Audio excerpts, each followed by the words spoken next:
Hi everybody, this is Susan with Three Sister Sundries.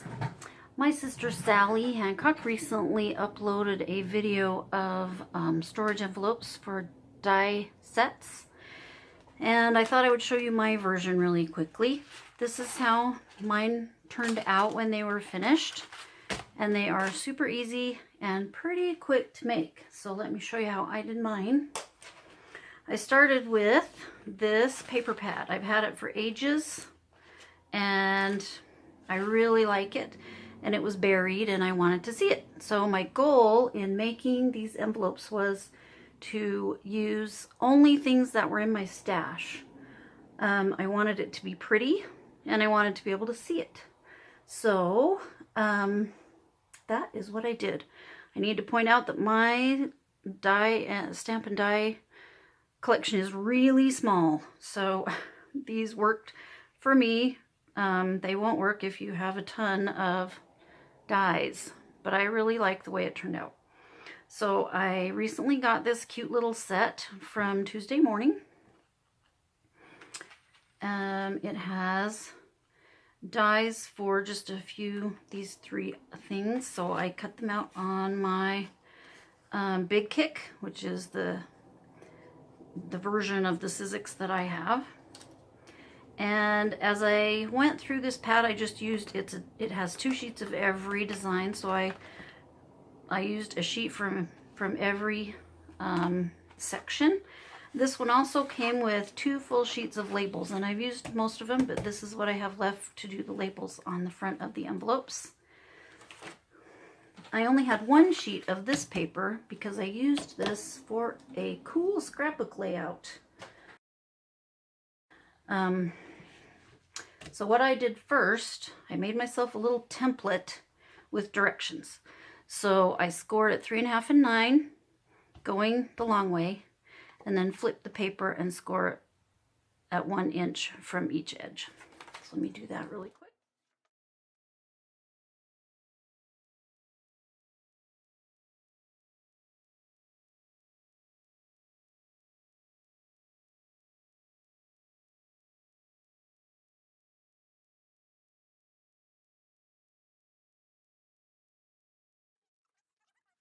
See the lines a little bit better, just kind of a little bit of a fold there.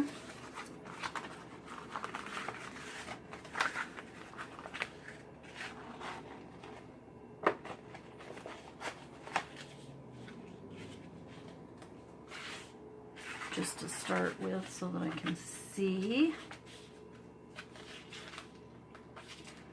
And then, as you can see on my little template, these are the areas that you cut out in order to make an envelope. So what you want to do is cut them at just barely an angle. Cut right to the corner there and flip it around. Cut again, and you do that on all of the edges.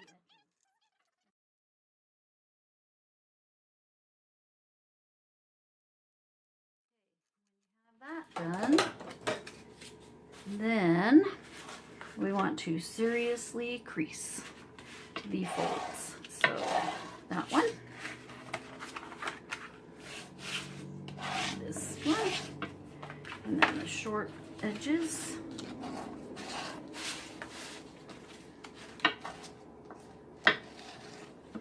Okay, now when you'll end up with flaps that are different widths, as you can see.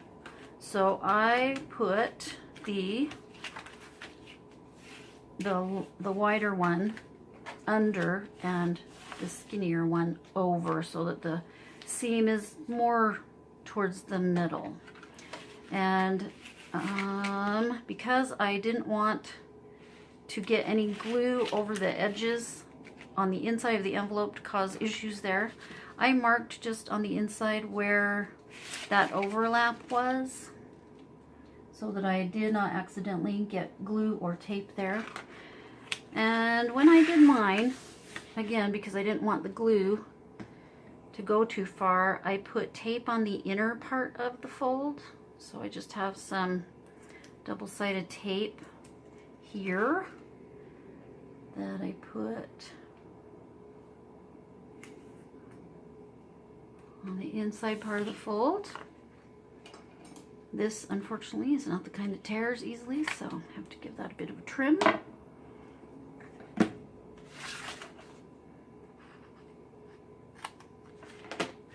And then I burnish that a little bit with my folder. Then I put a little bit of 3-in-1. I love this glue. It works for so many things. And I just did along that edge with the 3-in-1. Then when I get that on, I peel the tape and stick that together. And again, give it a bit of a burnish. And then do the same thing with this lower flap.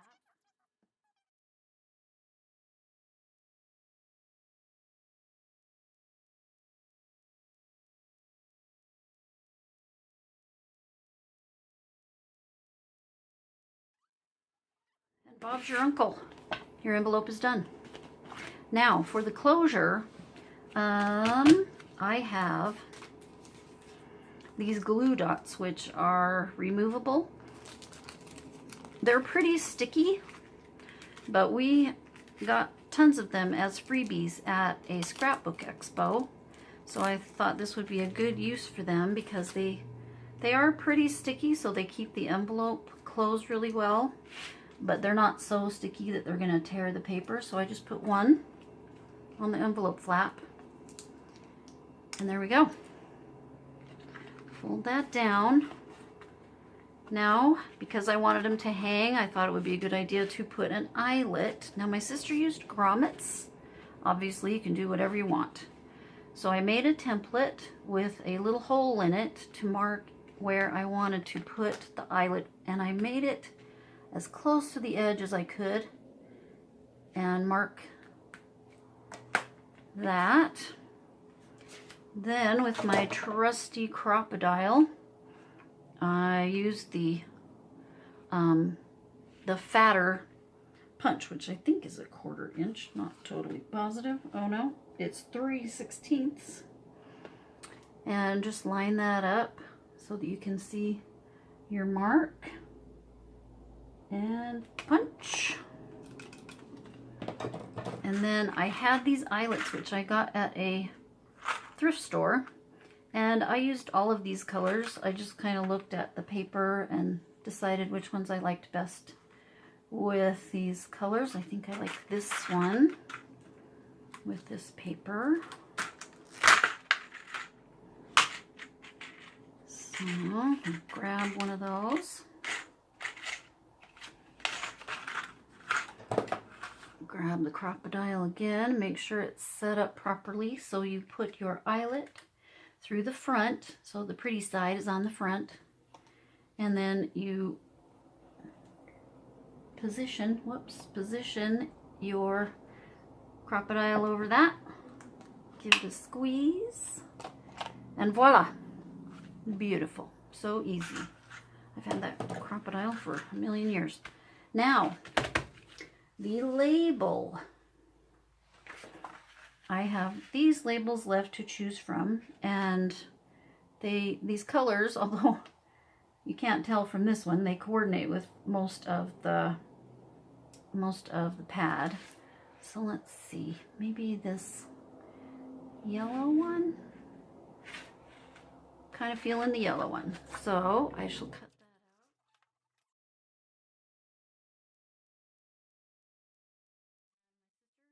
Learning brush lettering.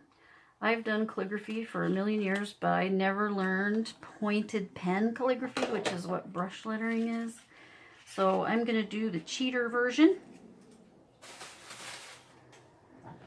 So first I'll write it in pencil and then go over it with my pen.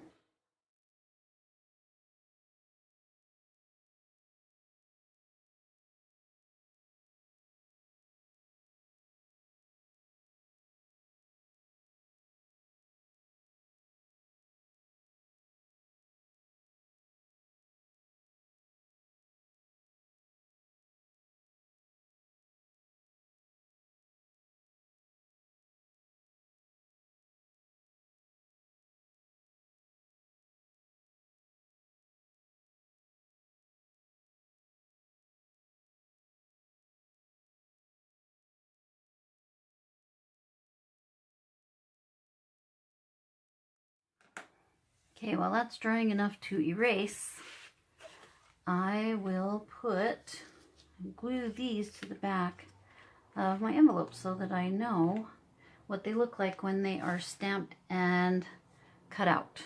So I just used for this my Scotch tacky glue because it dries super fast and I like that. So this envelope is big enough to fit a couple more things, so I think I'll put these up high.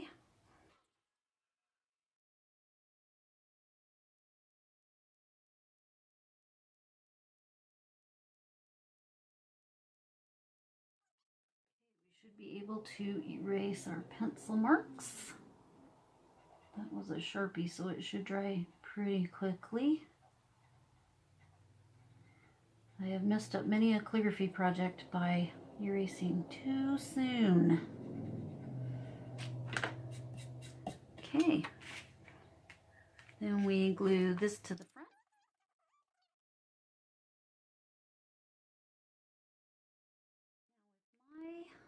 My dies, I did not use magnets. I just tossed them in the envelopes because again, I don't really have magnets in my stash, but I did get one of these. It's a, I think we had, I don't know where we got this from.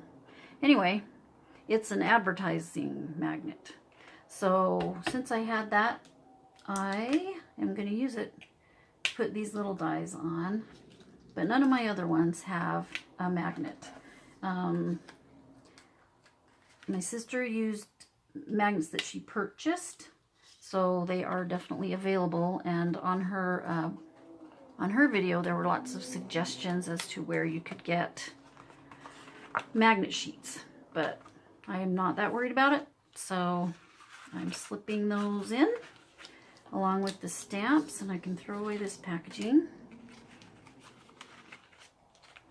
And then to hang them up, this was the one thing that I purchased, I have to confess. I have a metal shelving unit, and so my husband got me these S hooks, and then I put all the envelopes fit really easily on these shower curtain rings, and I think these were, gosh, what did he tell me? They were like $1 at Walmart. So I just slide them on the shower curtain ring. Well, eventually I'll get it on the shower curtain ring. Oh, maybe doing it where I can see it helps. And then, as you can see, it will easily just hang on the S hook from the shelf. So that is my version of the envelopes. I will show you a picture of the completed project at the end of the video. Thanks for watching. I hope you got some inspiration from it, and give it a try. It's super easy and really pretty when it's done.